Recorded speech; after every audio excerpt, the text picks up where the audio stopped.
நாவல் பழம் விற்கிறவளுக்கு மோட்சம் கொடுத்தார். இதெல்லாம் அவருடைய சின்ன வயசுலேயே நடந்திருக்கு. கண்ணனுக்கு வயசு 5-6 வயசு. வாசல்ல நாகப்பழம் விற்கிறவ வந்தா.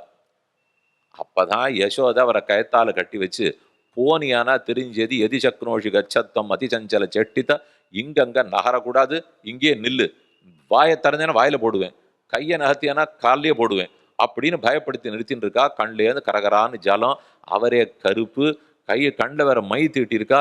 இந்த ஜலம் கருப்பு மை எல்லாம் சேர்ந்து ஒரே கருப்பு. அப்படி நின்று அழுதுன்னு இருக்கார்.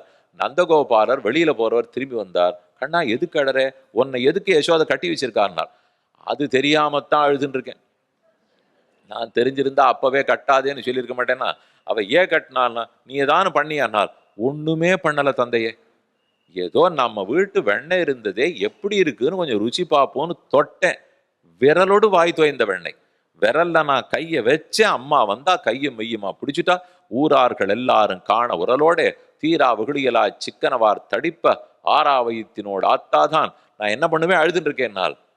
புத்தியே இல்லாம நடந்துக்கிற யசோதே அப்படின்னு கிடுகுன்னு அவுத்து விட்டார். நீ போ, வாசல்ல நாகப்பழக்காரி வந்திருக்கா, உள்ள போய் நெல்ல கை நிறைய எடுத்துக்கோ, வாசல்ல அவளுக்கு குடு, வேண்டிய அளவு நாகப்பழம் வாங்கி சந்தோஷமா சாப்பிடு அப்படின்னு நந்தகோபார தீர்ப்பு சொல்லிட்டார். கண்ணன் பின்கட்டுக்கு ஓடினார், நெல்லெல்லாம் எடுத்துட்டார், வாசல்ல போனார்.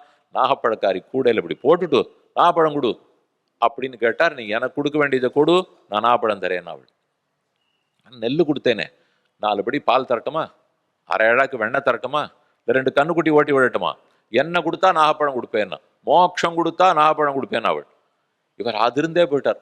எங்கிட்ட மோட்சம் வாங்கணும்னு இவளுக்கு எப்படி தெரியுது? பிரம்மாவுக்கு தெரியல, இந்திரனுக்கு தெரியல. அவன் அபசாரப்படுறான். இந்த ஏதுமில்லாத நாகப்பழக்காரி தெரிஞ்சின்றாளே, எப்படி கண்டுபிடிச்சேன்னு கேட்டார் கண்ணன். முதல்ல ஒரு சுத்து முத்தும் பார்த்துட்டார்.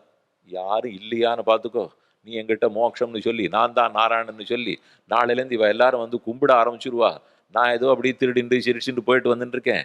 இந்த சரித்திரத்தை முடிச்சுக்கோ, நீ எதுக்காக கேட்டேன்னு ஒரு திருப்பி கேட்டார்.